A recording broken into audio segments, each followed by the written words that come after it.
محترم حاضرینو د الله تعالی ډیر کرم او احسان دی چې الله تعالی زموږ او تاسو د راهنمایي لپاره پیغمبر علیه الصلاۃ والسلام د یو مبعوث نبی په شکل باندې دنیا ته راوستاوه چې داغه مبارک په هر قول کې د هغې هر عمل کې د هغې په هر فعل کې د انسانیت دفاره تعلیم ده، د انسانیت دفاره ښوونه ده او د انسانیت په دې کې راهنمایي ده. ځکه انسان په دنیا کې عجیب محتاج مخلوق دی چې د زندګۍ په هر عمل کې د الله تعالی ذات ته محتاج دی، د الله تعالی څخه غوښتنې کولو ته محتاج دی،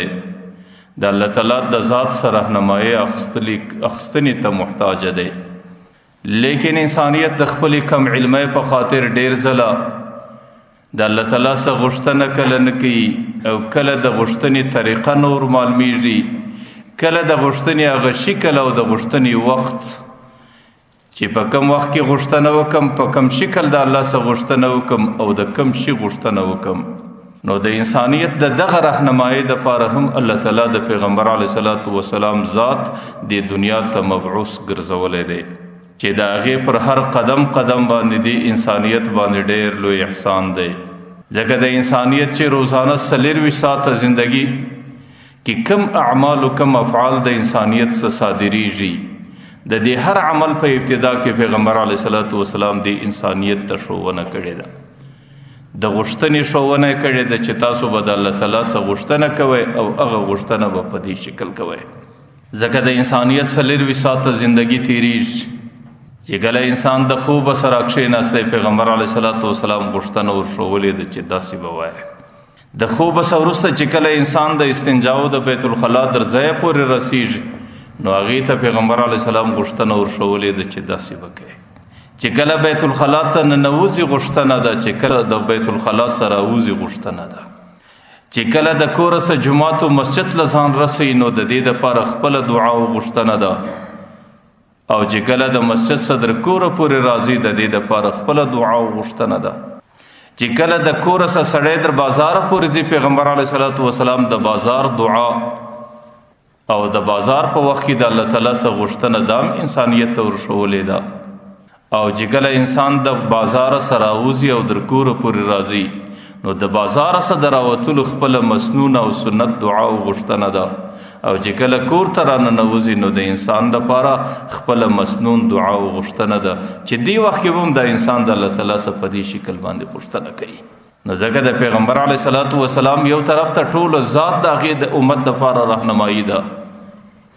او بیا د امت چې په 24 ساعته کې څومره زندگی تیریږي، د زندګۍ پر هر عمل باندې د پیغمبر علیه الصلاۃ والسلام مسنونې دعاګانې سته، دا د دې امت دپاره د راهنمایي هدایت دی. اوس پیغمبر علیه الصلاۃ والسلام چې پر هر عمل باندې د امت ته د دعا تلقین کوي چې تاسو به پر خپلو اعمالو باندې دغه دعا وایست او د دې دعا په غوښتنه سره به د الله تعالی سره رابطه قایموئ.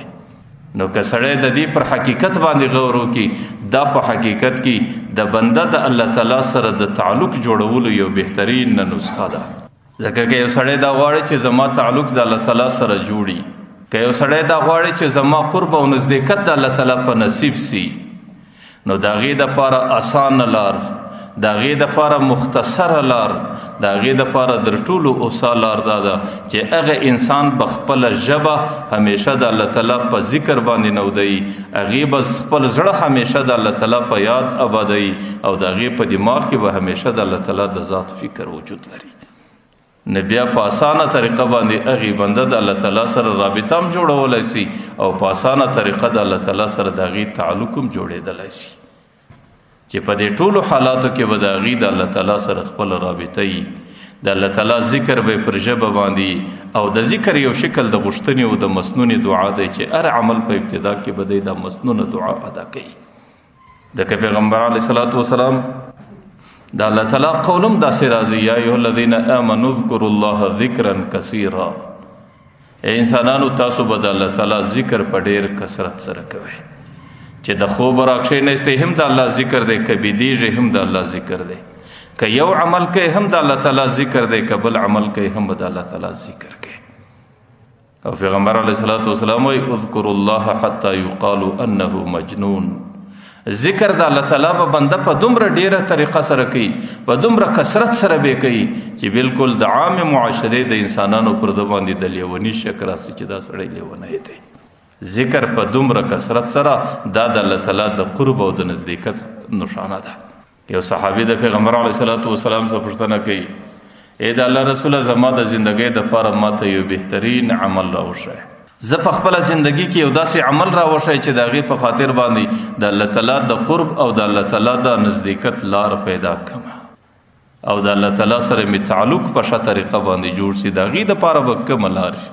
د پیغمبر علیه الصلاۃ والسلام ورته لا یزال لسانک رطبا بذکر الله، زندگی داسې تیره که چې دا ژبه دې همیشه د الله تعالی په ذکر نه ودی، او زندگی داسې تیره که چې یو لمحه یو ګړی دې د الله تعالی د ذکر څخه فارغ نه وي.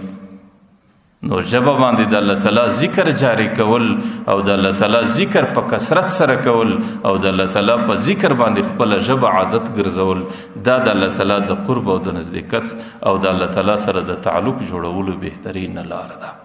اوس د سوچ او د فکر خبره دا ده چې الله تعالی زموږ سره ذکر په ډېر کثرت طریقه سره غواړي چې تاسو به په کثرت ذکر کوئ او تاسو به ذکر په داسې حد باندې کوئ چې خلک تا ته بالکل د لیوني ګمانې در باندې راسي. او پیغمبر علیه الصلاۃ والسلام هم صحابو ته وایي چې د زندګۍ په اعمالو کې بهترین عمل دا دی چې انسان د الله تعالی په ذکر همیشه د خپل ژبه نه وده وساتي. ایا زموږ په دې ذکر کې د الله تعالی څه نفع او ګټه ده چې الله تعالی موږ څخه په دومره کثیر شکل باندې ذکر غواړي؟ ایا زموږ په دې ذکر کې د الله تعالی په خدایي کې اضافه او زیاتوالی راځي؟ ایا زموږ په دې ذکر سره د الله تعالی عظمت او جلال بالا کیږي؟ ایا زموږ په دې ذکر باندې د الله تعالی څه لذت او راحت پیدا کیږي؟ نو چې کوم چاته الله تعالی لا رمق او فوهنه د دین ورکړي نو د هغې په عقیده کې به دا وي که چیرې ټوله انسانیت په یوه پلا د الله ذکر روان کړي، که نارینه دی که زنانه ده، که مشر دی که کشر دی، او که د زیات عمر والا دی که د کم عمر والا دی، که چیرې ټوله د الله تعالی په یوه پلا باندې ذکر پر دې مځکه باندې روان کړي، د الله تعالی په خدایي کې، د الله په عظمت کې، د الله په جلال کې یو بیشته قدر زیاتوب نه راسي. ځکه الله تعالی وایي بأني واجد جواد ماجد عطائي کلام وعذابي کلام. الله تعالی وایي زه واجد ذاتم هر چاته وجود ورکوم، زه جواد ذاتم هر چاته سخا او رزق ورسوم، او زه ماجد او بزرگ ذاتم زما چې هر چاته څه ورکوم هغې صرف کلام دی، لفظ د کن به ادا کوم، بس زما د لفظ د کن په ذریعه سره دا ټول کارونه کیږي. نو ځکه که چیرې ټوله انسانیت د الله تعالی پر ذکر باندې راسي، د الله تعالی په عظمت او جلال کې څوک اضافه نشي کولی، او نعوذ بالله که ټوله انسانیت په غفلت کې ولاړ شي. د مځکې پر مخ چې څومره مخلوقات یې هغه یو ګړی هم د الله تعالی ذکر نه کوي، او ټوله انسانیت په یوه پلا باندې د الله تعالی ذکر ترک کې پرېږدي، لا هم د الله تعالی په خدایي کې، د الله تعالی په عظمت او جلال کې د یو بیشته قدر کمی نه راسي. ځکه الله تعالی هغه ذات دی الله الصمد، صمد معنا بې نیازه ذات دی. د الله تعالی ذات چاته مجبوره نه دی، د الله تعالی ذات چاته محتاج نه دی، د الله تعالی ذات د چا په مدد او نصرت باندې کمال ته نه رسیږي. صمد معنا الذي يسمد الیه فی الحوائج کلها، چې ټوله انسانیت دته په خپلو حاجتو کې مجبوره کیږي. صمد معنا هغه ذات او دی هیڅ چاته مجبوره نه. نو چې کوم چاته الله تعالی د دین سره تعلق ورکړی د هغې په دې خبره سر خلاصیږي چې زموږ په اذکارو کې د الله تعالی په خدایي کې اضافه نه راځي، زموږ په ذکر کولو کې، زموږ په دعاګانو کولو کې د الله تعالی په نه کولو کې د الله تعالی په خدایي کې څه کمی نه راځي، بلکې الله تعالی چې زموږ سره ذکر غواړي او د ذکر سره تعلق راسه غواړي، په دې کې زما او ستا خپله نفع او ګټه ده. د دې نفع، د دې ګټه او د دې فایده دا ټوله زما او ستا ذات ته مراجع کیږي.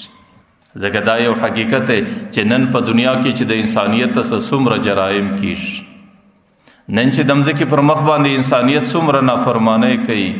او د هغې زندګۍ په ګناهونو په نافرمانۍ کې تېرېږي، د هغې لوی بنیاد هم دا دی چې د انسانیت د دماغ څخه د الله تعالی ذکر وتلی. په دماغ کې د الله تعالی فکر نست، په زړه کې د الله تعالی یاد نست، او پر ژبه باندې د الله تعالی ذکر نست، بیا خو انسان لویی هم کوي، تکبر هم کوي، او بیا خو انسان تجاوز هم کوي، د مسلمانانو سره ظلم کوي او پر مسلمانانو باندې تکبر او لویی ښکاره کوي. د هغې وجه دا ده چې د ده سره ویر دی او د ده په دماغ او د ده پر ژبه د الله تعالی ذکر نسته.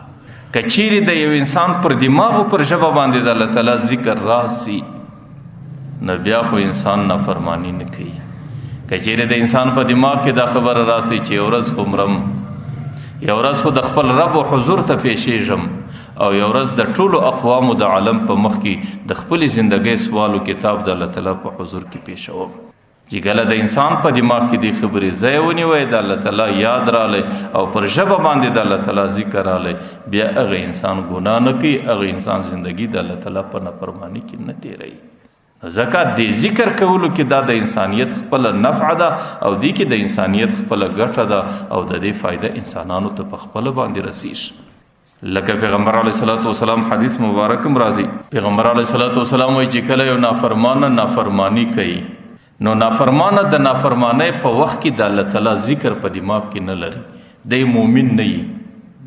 د مومن معنا دا ده چې دته د خپل ایمان استحضار او حضور نه وي، او چې کله د ایمان استحضار نسته نو دی وخت کې د خپل بندګیم د دماغ وتلې ده، د الله تعالی خدایي هم د دماغ وتلې ده، او چې کله دا شی د دماغ ووځي نو بیا دی ضرور په ګناه کې راځي. لکه پیغمبر علیه الصلاۃ والسلام وایي لا یزني الزاني حین یزني وهو مؤمن، زناکار زنا نسی کولای په داسې حال کې چې دی صاحب ایمان ني. د دې د معنا چې دی وخت کې دته ایمان حاضر نه دی، دی وخت کې د الله تعالی ذات د دماغ وتلی دی، دی وخت کې د دغه خپل بندگی چې زه خو د الله تعالی بندگی بنده یم او د دې بندګۍ سوال او جواب به د الله په حضور کې پیښوم، دا د په دماغ کې نسته، نو په دې خاطر دی زنا کوي. غل چې غلا کوي او زناکار چې زنا کوي، قاتل چې قتل کوي، پیغمبر علیه الصلاۃ والسلام وایي دی وخت کې دی مؤمن نه وي. د دې معنا دا ده چې د په دماغ کې هغه د ایمان وجود حضور نه لري. که چیرې دی په دماغ کې دا خبره ولري چې زه خو یو بنده یم او زه یو مالک لرم، یو خالق لرم،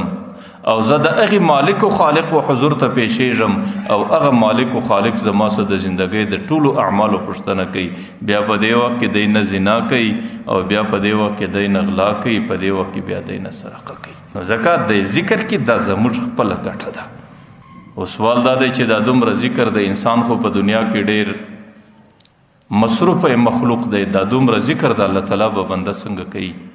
چې الله تعالی ورته ذکر کثیر کوه، الله تعالی ورته دومره ذکر کوه چې خلک د لیونی وبولي،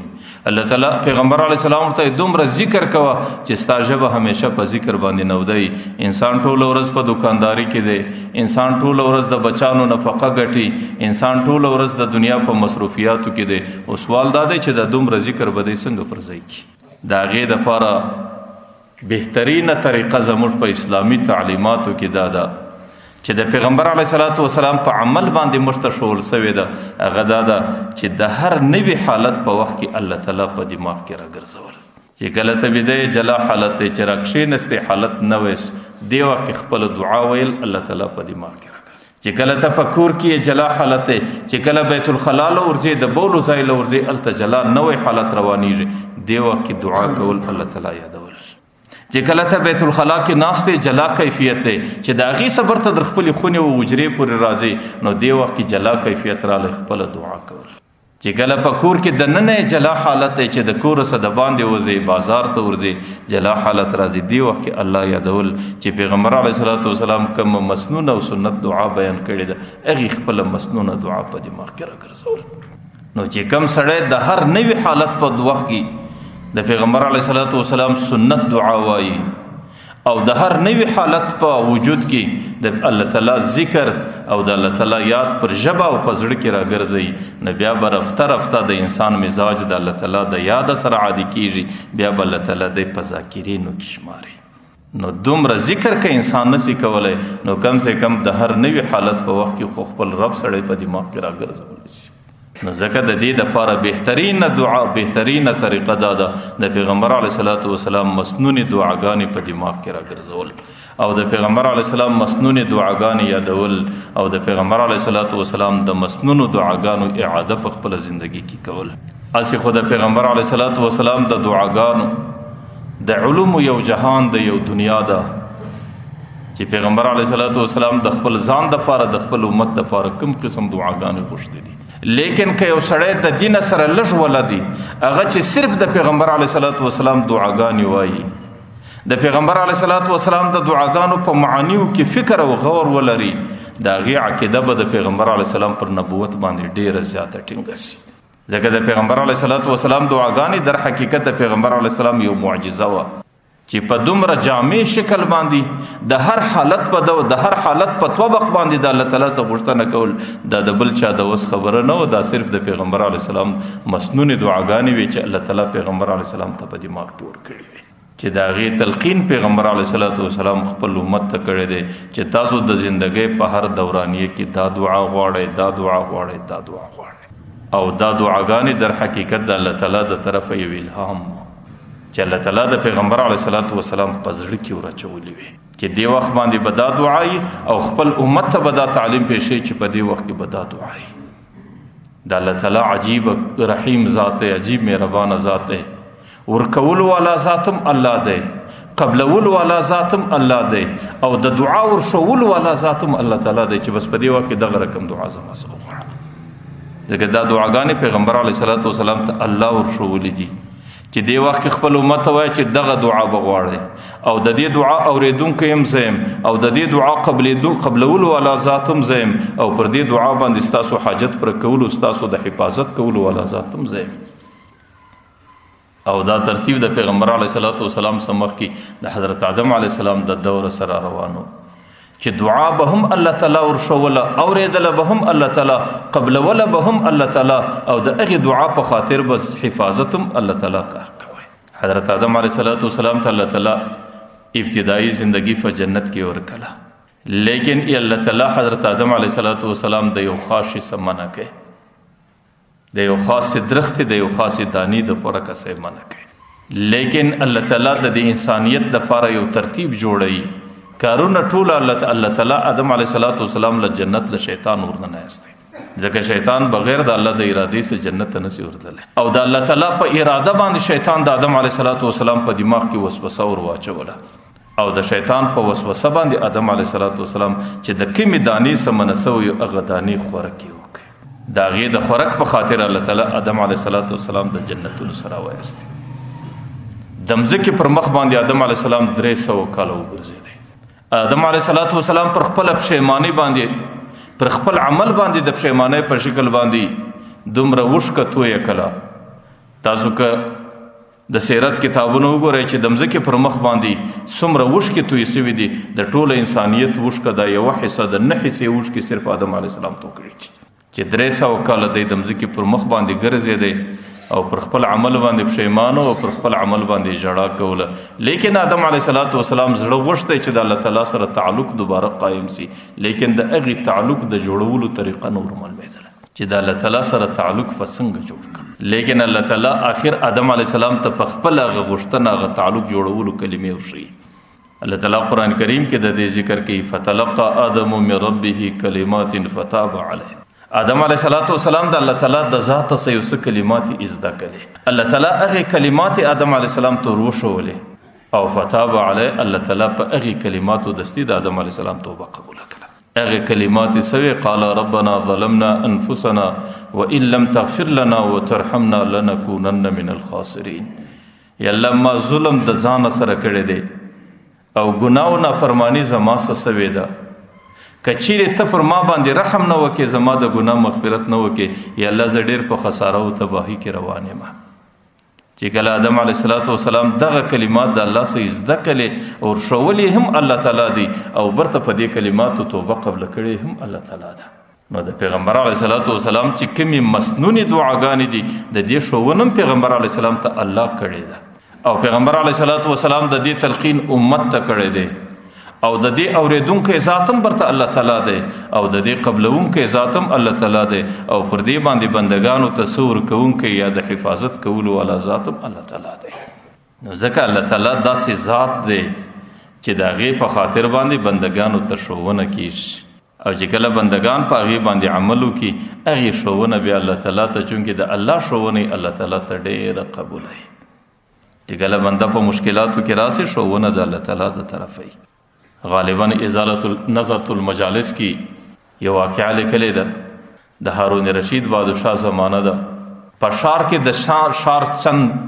شرفسند انسانان د بغداد په ښار کې غلاوې شروع کړي او چې کله څه زمانه په غلاو کې تیره کله چونکې په ښار کې بدامني رااله نو د بدامنۍ په خاطر باندې هارون رشید بادشاه د وخت حکومت په هغې پسې ولګوئ چې تاسو غله ونیسئ. چې کله څه زمانه تېرېدله نو هغه غله په دې ښار کې ټوله ونیول سو. لیکن غله چې وکتل سو هغه ټوله د ښار خلک دي، هغه ټوله د ښار فساق و پجار او نوجوانان انسانان دي چې هغې په دې فسق و فجور کې مبتلا خلک دي او د خلکو کورو ته وراوړي او د خلکو کورونه لوټوي. نو دې وخت کې بادشاه د هغې دپاره څه عسکر مقرر کړو چې تاسو د غلو باندې مقرر سئ او د دې غلو ته یا سزا ورکو یا ایله کېدل ورکو. د هغې وخته پورې د دې حفاظت ستاسو ذمهواري ده. چې کله څه زمانه تېره سوله د شپې په دوران کې یو غل وغورځېدی. چې کله وغورځېدی د عسکرو د ګریفت ته څه ووتی. عسکر چې کله سهار غله شمار کو پای کې یو ملګری ورک دی غورځېدلی دی. د عسکرو سره ډېره خوف او بیره پیدا سو چې هارون رشید بادشاه غوندې عادل انسان هغې به سبا او بېګا موږ ته د دې سزا راکوي چې تاسو یا په څه عوض کې ایله کړی دی یا مې په یو څه لالچ باندې ایله کړی دی یا مې غفلت کړی دی که نور نه هغه د غفلت سزا خو به راکوي. برای د دې دپاره په خپل مابین کې یو مشوره سره وکړه. مشورې ترتیب یې داسې جوړ کړئ په لاره کې یو مسافر روان دی د قافلې سره هغه په یو حیله و بانه باندې راګیر کړئ او راوستئ او هغې یې دباو کړئ پر هغې یې در بوج لاندې کړئ در بیرې لاندې کړئ د خلو په قطار کې کښېنوئ چې زموږ هغه غل بل دغه دی. په دې خاطر باندې چې سبا دی د بادشاه د زجر څخه د بادشاه د عذاب څخه خلاص. بادشاه چې کله فیصله وکړه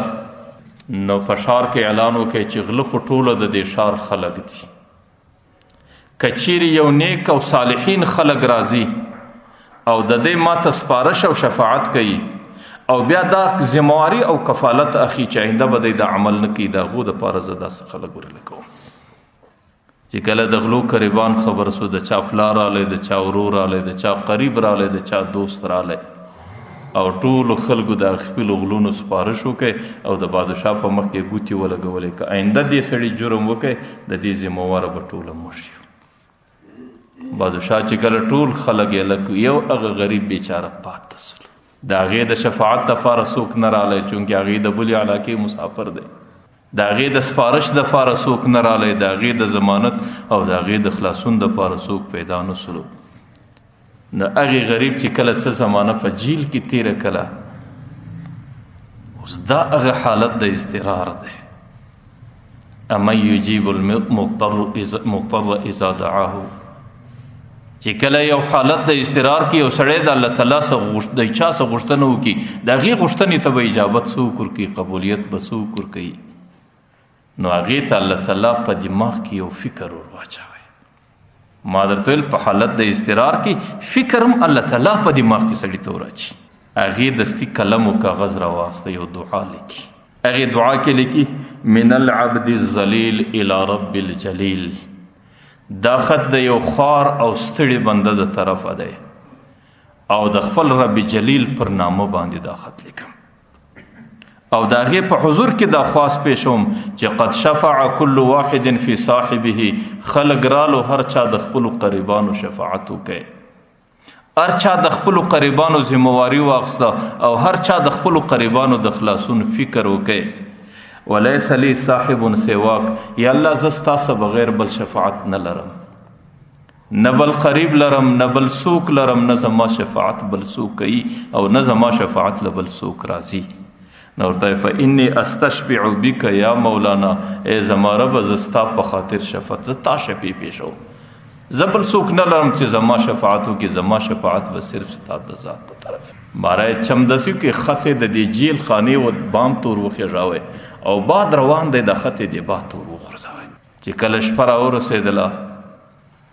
د شپې هارون رشید بادشاه خوب ویني. په خوب کې ډېر عظیم دربار جوړ دی او هغې خوب هغه دربار ته الله تعالی په خپل را حاضر او هغه قیدي او هغه جیلي دربار کې ودراوی ورته هارونه ټول غله خپلو قریبانو یې لکلو د هغې شفاعت له ډېر مخلوق رالی دا زما یو خوار بنده دی د دې شفاعت له زه په خپله رالم او زه د دې شفاعت په خپله هارون رشید چې کله د خوب راوغورځېدی ډېر په لرزه کې دی ډېره په بیره کې دی په منډه جیلخانې له رالی هغه سړی راویستی چې کله یې راویستی هغې ته ډېر غټې نام ورکې هغې ته شاهي لباس ور واغوستی او بیا یې پر خپل شاهي سوارلي باندې سپور کړي او د بغداد په ټوله ښار باندې وګرځوئ او یو منادي ورسره دی هغه دا اعلان کوي اعلان کوونکی چې خلکو دا هغه څوک دی چې د کوم چا د شفاعت دپاره الله تعالی په خپله راغلی نو ما درته ویل چې کله په حالت د اضطرار کې سړی راسي په حالت د مشکلاتو کې راسي یا د یو عمل په غوښتنه کې راسي یا د مشکلات د لرې کولو په خاطر باندې راسي او چې کله د هغې د الله تعالی سره تعلق نو بیا د هغې غوښتنې شکل هم الله تعالی ورښیي او بیا د هغې غوښتنې اجابت او قبولیت هم الله تعالی کوي او بیا پر هغې غوښتنه باندې د خپل بندان نصرت و کومک و مدد هم د الله تعالی کار دی نو ځکه چې کله خو شرط دا دی چې د انسان توجه د انسان تعلق او د انسان رابطه به د الله تعالی سره وي او د انسان اعتماد و اعتقاد به د الله تعالی پر ذات باندې او لوی شی د الله تعالی پر ذات باندې توکل کول او د الله تعالی پر ذات باندې اعتماد کول دا ډېره لوی بنیاد دی روض ریاحین کې لیکلي دی یو بزرګ دی هغې د خپلې تندې په خاطر په ځنګله کې یو څا د دې څا له رالی هغې د دې څا څه د اوبو د راکښلو دپاره سولاغه ورسۍ برابره کړه لیکن چې کله سولاغه دې څا ته ورشوه کله چې اوبه یې در نیمایي پورې راوکښلې هغه سولاغه درنه وه د ده رسۍ د هغې تاب رانه وړی هغه رسۍ هغه سولاغه ورته وشکېدله په څا کې ولوېد هغه بزرګ پر هغه ځای باندې یو ساتکی ناست دی تنده ده او د تندې څه پریشانه دی او د بل د اوبو د راختلو دپاره بل هېڅ شکل نه ورمعلومېږي بر رالی د څا څه لرې یو ځای سایه د درخته د دې سایه ته یو ساتکی کښېناستی پریشان که ګوري دوې درې وسۍ د څا غاړې له رالې هغې هم تږي دي هغه وسۍ چې د څا ته ودرېدې خوله یې اسمان ته پورته کړه او چې کله هغې خوله اسمان ته پورته کړه د څا اوبه په جوش کې رالې د څا خولې له راورسېدلې او هغه وسۍ چې کله اوبه وچښلې ځانونه یې اوبه کړلو چې دوی روان سو یو بزرګ چې را میدان شو اوبه ورته کښته تللې وې نو هغه بزرګ دستي د الله تعالی حضور کې خواست وکړي یا الله چې کله وسۍ راغلې د هغې د څښلو دپاره دې بندوبست وکړي او چې کله زه د هغې څه وروسته د تندې په شکل باندې زه دې مخلوق یم چې زه راورسېدم یا الله زما څه اوبه ورته کښته ولاړې یو منادي د الله تعالی د طرفه یو غیبي اواز ورباندې کېږي هغه بزرګ ته ویل کېږي چې زما هغې مخلوق چې د وسیو په شکل و هغې صرف پر توکل باندې زما دربار ته راورسېدې د هغې توکل زما پر ذات باندې و چې کله د څا خولې ته راورسېدې د هغې توجه زما د ذات طرف ته وه او ستا توکل پر سولاغه و پر رسۍ باندې ولو نو من یتوکل علی الله فهو حسبه چې کوم څوک توکل په خپلو امورو کې پر الله تعالی باندې وکړي او غوښتنه یې د الله تعالی سره وي رابطه یې د الله تعالی سره وي او تعلق یې د الله تعالی سره وي بیا خو الله تعالی د هغې دپاره ډېر ښه بندوبست دی الله تعالی د هغې دپاره حاسب دی حاسب معنا کافي دی الله تعالی د هغې کفایت د ټولو مشکلاتو کوي نو ما درته ویل د دې دپاره چې کومې مسنونې دعاګانې دي دا د پیغمبر علیه صلات وسلام د طرفه امت ته تلقین دی چې د هر عمل په وخت کې به سړی خپله مسنونه دعا وایي او دا مسنونې دعاګانې پیغمبر علیه صلات وسلام ته الله الهامن ورښولي دي چې ستا دې بندګانو ته وایه چې د اوداسه په وخت کې به دا دعا وایه ستا دې بندګانو ته وایه چې د خوب سره کښېنستو په وخت کې به دا دعا وایه ستا دې بندګانو ته وایه چې تاسو بیت الخلا ته ورځئ دا دعا به وایه او ستا دې بنده ته وایه چې کله ښار و بازار ته ورننوځئ دا دعا به وایه نو د دې دعا ښوونکی هم الله دی او د دې دعا قبلونکی هم الله دی او د دې دعا باندې د انسان ضروریاتو پر کولو والا ذات هم الله تعالی دی لیکن دا د الله تعالی اسانی د زما او ستا سره د پیغمبر علیه صلات وسلام په ذریعه اسانی را سره کړې ده د دې مثال داسې دی چې کله سړی یو دفتر ته ورځي کله کله د هغې د تذکرې او د شناخت کارت جوړولو اراده وي کله د یو بچی د پیدایش سابټیکټ جوړوي کله څه کوي کله څه کوي عام طور دفتر والا د دې خلکو د اسانۍ دپاره داسې کړي پاره مې د خپله ځایه تیار کړی چې دا د نامه لیکلو ځای دی، دا د پلار نامه لیکلو ځای دی، دا د پیدایش تاریخ دی، او دا د وطن فتح ده، دا فلان ځای دی، دا فلان ځای دی. هغه ټول هغه دفتر والا ډک کړي. تا ته خالی وایي چې دا دفتر خالی ځایونه ډکه ګوته پر ولګو بس. دا یو قسم دغه دفتر والا د انسان سره د اسانۍ معامله او د انسان سره د سهولت ترتیب برابر کړي. دغه رقم بعینه الله تعالی د پیغمبر علیه الصلاۃ والسلام په خوله باندې موت ته د غوښتنې ټولو ترتیب بیان کړی دی چې بس ته چې کله اودس کوې نور هېڅ سوچ و فکر نه غواړي. پیغمبر علیه السلام دعا ښوولې ده، بس دغه دعا ووایه. بس ته چې کله د خوبه سره کښېنې نور ستاسو څه غوښتنه نه غواړي چې زه اوس په کوم شکل غوښتنه وغواړم، د چیش غوښتنه وغواړم او په کوم طریقه باندې وغواړم. بس پیغمبر علیه السلام غوښتنه کړې دغه ستا مخ ته پرته ده، خالي دا ووایه بس. ځکه دا د الله تعالی د طرفه زموږ سره په ټولو غوښتنو کې اساني ده، او دا اساني د پیغمبر علیه الصلاۃ والسلام په خوله باندې زموږ سره سوې ده. نو ځکه د امت دپاره فلاح او کامیابي او د امت دپاره اساني په دې کې ده چې زندگی د پیغمبر علیه الصلاۃ والسلام په مسنونو دعاګانو کې تېره کړي. دا د الله تعالی ذکر هم دی، دا د الله تعالی سره د رابطې او د تعلق جوړولو بهترین لار هم ده. د الله تعالی ذات داسې نه دی لکه عام زوات چې دي. د عام دنیا د انسانانو ترتیب داسې دی چې کله یوه غوښتنه وکړي لا یې څه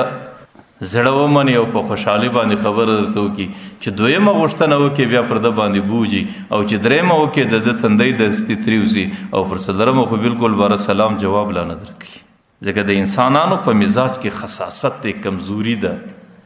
لیکن الله تعالی ذات داسې نه دی. د الله تعالی څخه چې څومره غوښتنې کوي الله تعالی په هغې ټولو غوښتنو خوشحاله کېږي. چې ته دا خوبه سره کښېنستې هم به غوښتنه د الله څخه کوې، چې بیت الخلا له ورځې هم به غوښتنه د الله څخه کوې، چې راووتې هم به غوښتنه د الله څخه کوې، چې اودس کوې د هر اندام په اوداسه کې مینځې لا به غوښتنه د الله تعالی څخه کوې. او ورځ به دې ټوله په غوښتنو کې الله تعالی په دې ناراضه کېږي چې یو بنده د الله تعالی څخه غوښتنه نه کوي. من لم يسأل الله يغضب عليه، چې کوم څوک غوښتنه د الله څخه نه کوي الله تعالی هغه بنده ته ډېر په غوسه وي. الله تعالی د هغه بنده څخه ډېر ناراضه وي چې کله مشکلات راسي د مشکلاتو پر وخت باندې پر بل طرف زغلی، ډاکټر له ورزغلی، د مشکلاتو پر وخت باندې حاکم او حکومت ته ورزغلی، د مشکلاتو په وخت باندې بل مدد او کومک ته ځان لاس رسوي. لیکن چې د الله تعالی څخه د حل کوم غوښتنه د هغې ته د توجه پام نه وي، الله تعالی د دغه بنده څخه ډېر ناراضه کېږي. لکه زموږ د اسلامي تعلیماتو څخه دا معلومه ده چې کله په دنیا کې یو مشکل پر سړی راسي، کله هغه مشکل د الله تعالی رحمت وي، کله هغه مشکل د الله تعالی غضب وي. که چیرې د مشکل په وخت کې د ټولو څه زیاته د بنده توجه الله تعالی ته سي، دعا ډېره کوي، غوښتنه ډېره کوي، لمونځ ډېر کوي او صلات حاجت ډېر کوي، په دې باندې پوه سه چې دغه تکلیف د الله تعالی د طرفه پر دې بنده رحمت راغلی دی. او که چیرې د تکلیف په وخت کې د انسان توجه نور اطرافو ته ډېره وي، حکومت پسې دی زغلي، په ډاکټر او طبیب پسې دی زغلي،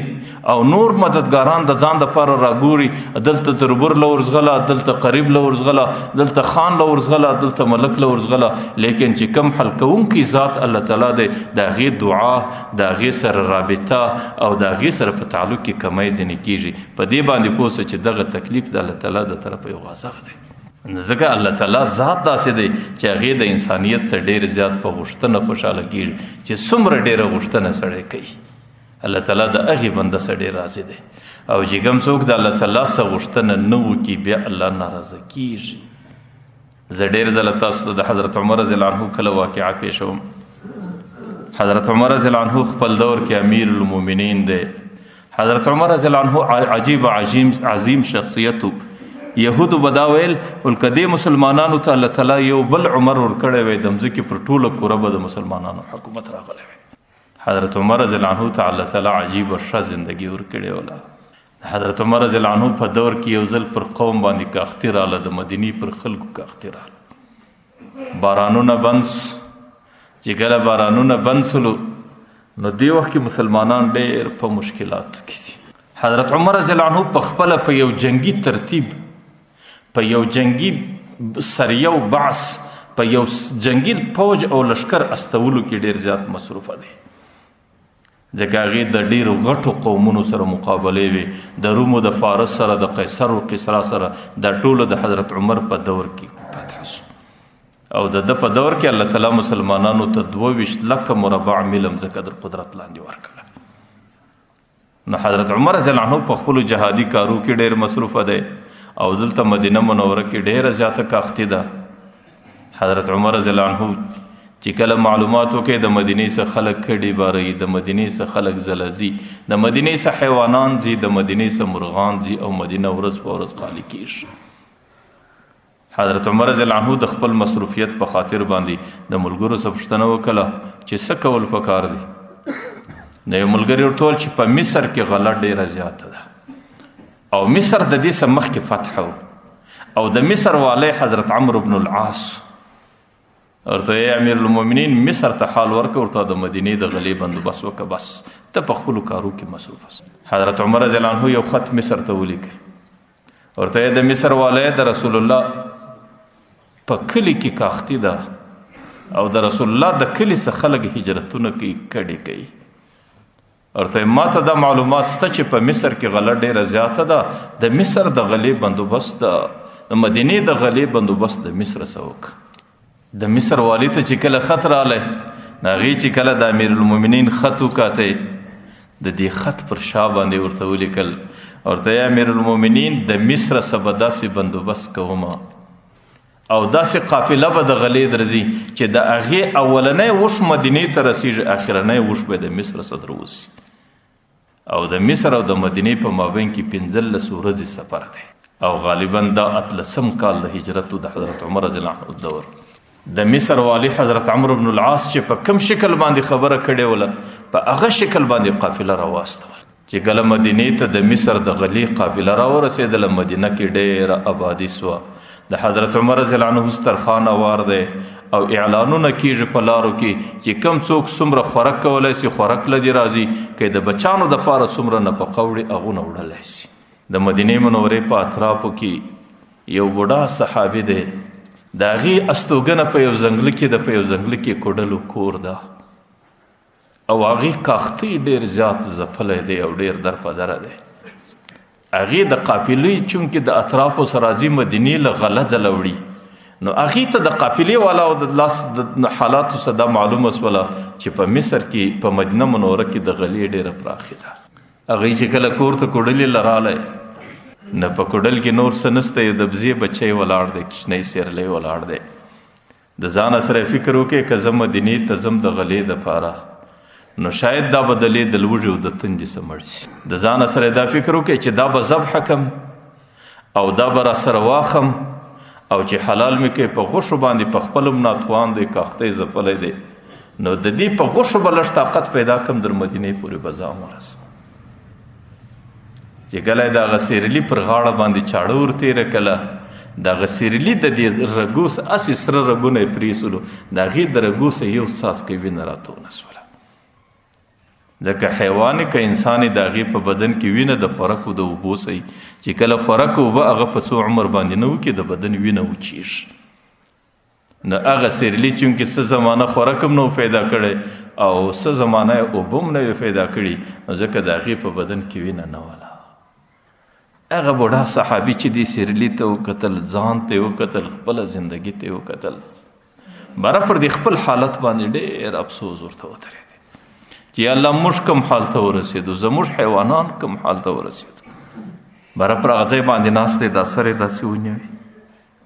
ناست دی، ژاړې ژاړې ژاړې، تر ډېره پورې وژړل. د ډېرې ژړا څخه وروسته بره د ستړیا څخه خوب ورباندې غالب شو. چې خوب ورباندې غالب شو چې سترګې سره تېرې شوې، پیغمبر علیه صلات وسلام په خوب کې ورته راښکاره شو. ورته یې بوډا ورسه عمر ته وه الکیس الکیس. الکیس عربي کې دنایي ته ویل کېږي. عمر ته وه چې د دنایۍ څه کار واخه، د دنایۍ څه کار واخه. تا ته خو الله تعالی ډېر ښه دماغ و مازغه و عقل در کړی، ستا په عقل باندې څه وسو چې نن پر مسلمانانو داسې تاریک او ورځ ده. هغه بوډا چې کله د خوبه سره وغورځېدی، چونکې د پیغمبر علیه السلام پیغام و هغه سیرلی و کوډلو د هر څه پر هغه ځای پرېښول، د مدینې منورې پر طرف یې رامنډې کړې. د ډېره ستړیاو، د ډېرو لوږو سختیو څخه وروسته په یو شکل مدینې ته ځان ورسوه. چې راغلی د حضرت عمر رضی الله عنه دربار په دروازه کې ودرېدی، نارې یې کړې، امیر المؤمنین 2-3 نارې چې وکړي ورته د رسول الله پیغام مې راوړی دی. حضرت عمر رضی الله عنه چې کله د رسول الله نوم واورېدی هغې سرتور سر په منډه راووتی چې ګوري یو غریب بوډا صحابي ولاړ دی او هغې د سفره څه در په دره دی او هغې ستړی ستومانه بری درې لاسو ورته د رسول الله د کوم پیغام راته راوړی دی. هغه ورته پیغمبر علیه الصلاة والسلام ستا په خاطر ما ته دا پیغام راکړی چې عمر ته زما د قیس پیغام ورورسه ورته عمر ته و د عقل مندۍ څه کار واخله ورته ستا د عقل په خاطر نن انسانانو ولې په دومره مشکلاتو کې دي. حضرت عمر رضی الله عنه ډېر حیران خپله کمزوري په دماغ کې نه ورځي چې الله ما کومه کمزوري کړې ده. دستي مسجد نبوي ته رالی منبر ته وخاتی چې مدینه منوره کې څومره اهل رأی خلک دي هغې ټول راجمع کړو. هغې ته ویې خلکو ما په اوله ورځ تاسو ته ویلي وو که زما څه د دین په کارو کې څه کمزوري اوس ما به در دې ګریوان نه سئ. نن زما څه داسې کمزوري سوې ده چې د پیغمبر علیه صلات وسلام پیغامونه د ملامتیا ما ته رارسیږي او تاسو زه ولې در ګریوانه یم نیولی. صحابه ټول په مسجد نبوي کې ډېر د حیرت په حالت کې دي چې پیښه څه سوې ده.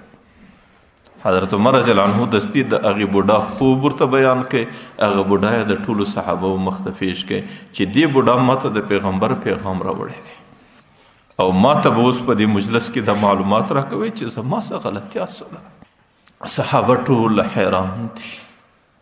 حضرت عمر رضی الله عنه خپله مدعا خپله خبره په ژړا کې ورته پیښوي او صحابه ټولو په مسجد نبوي کې د ژړا شوبړ دی په دې خاطر چې د امیر المؤمنین څه خطا سوې ده او پیغمبر علیه السلام پیغام رات او د چا سر نه په خلاصېږي چې خطا څه ده. چې کله ډېر مجلس اوږد سلو نو په څنګ کې اخر په یو کنج کې صحابي ولاړ ورته یې د مسلمانانو امیره زما دماغ کې یوه خطا راځي چې شاید ستاسو به هغې خطا سوي. هغه ورته کومه خطا ده؟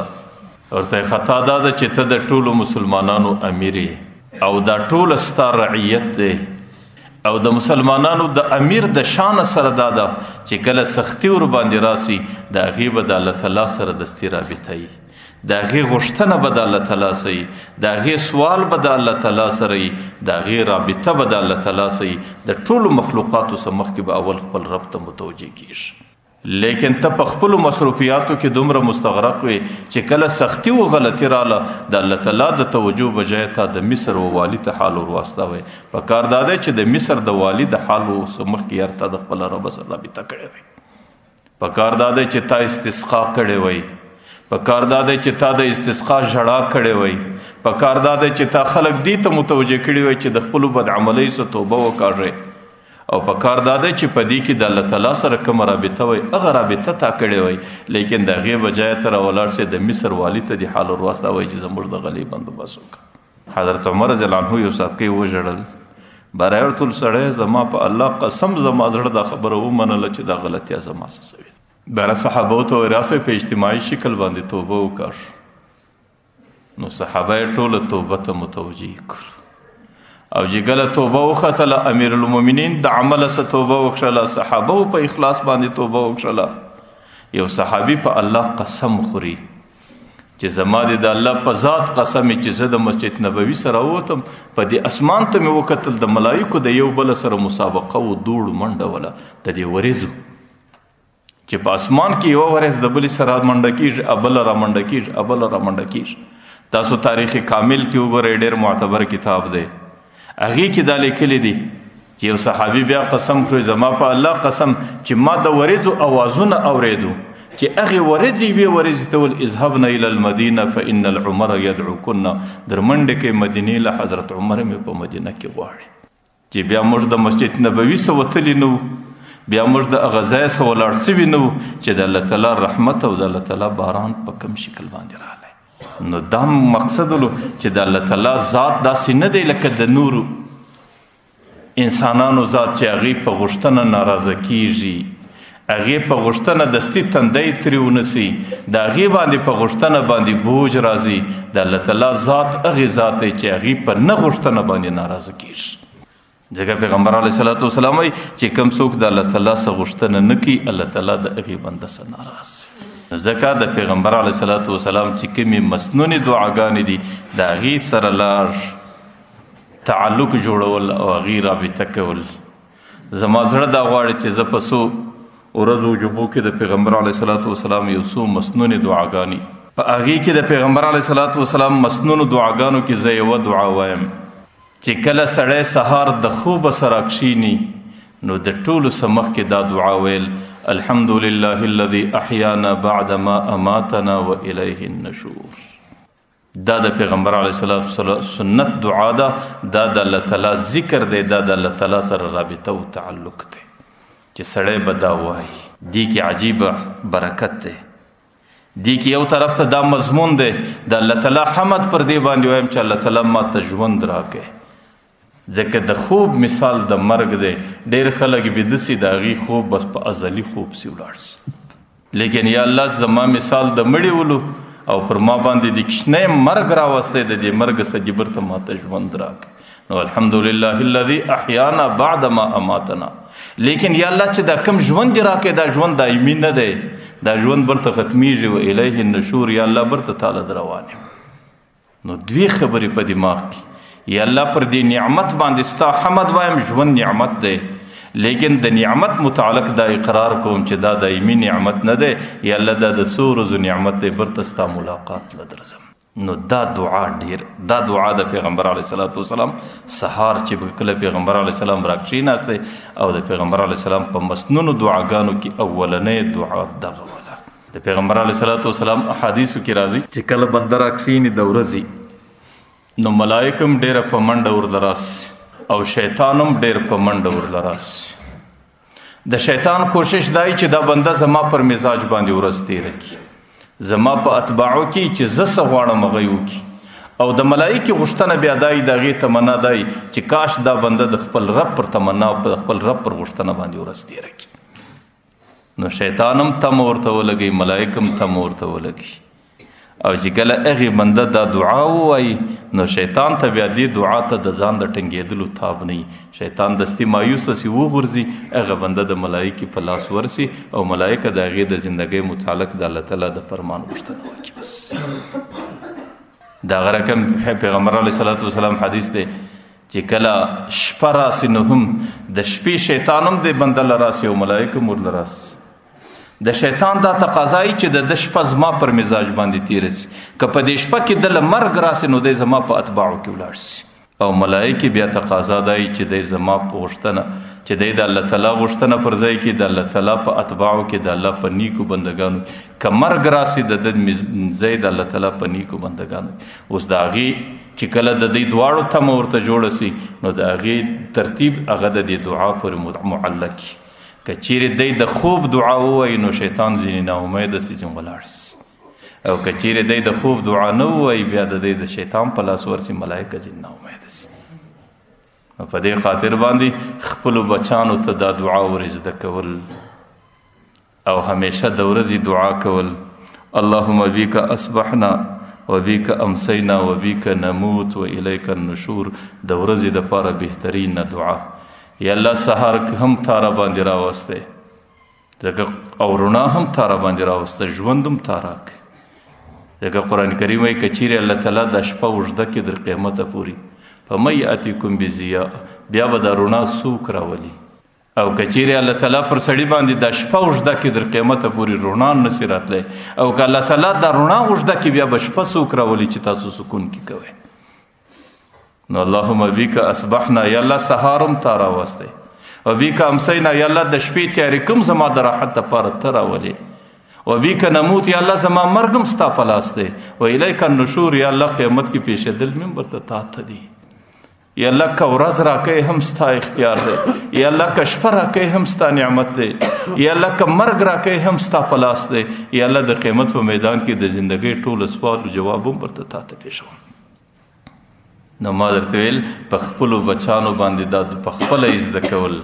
او د هغې څه وروسته د خوب کم سے کم دا یوه دعا ده الحمدلله الذي احیانا بعد ما اماتنا و الیه النشور. په خپلو بچانو باندې زده کول په خپلو د کور په انسانانو باندې زده کول او ډېر ځله د یو مولوي صاحب څخه پوښتنه کول د دې دعا څه معنا ده او چې کله هغې معنا در وښوله دې معنا کې لږ غور و فکر کول. په دې معنا کې د الله تعالی د طرفه ډېر لوی د عبرت درسونه پراته دي. نو ځکه دا یوه دعا کم سے کم سړی په دماغ کې راوستل، په خپل کور کې د دې ترویج کول او د خپل کور انسانان د دې سره عادت کول. الله تعالی دې دا مجلس قبول کړي، الله تعالی دې د پیغمبر د مسنونو دعاګانو اهتمام کولو توفیق را نصیب کړي.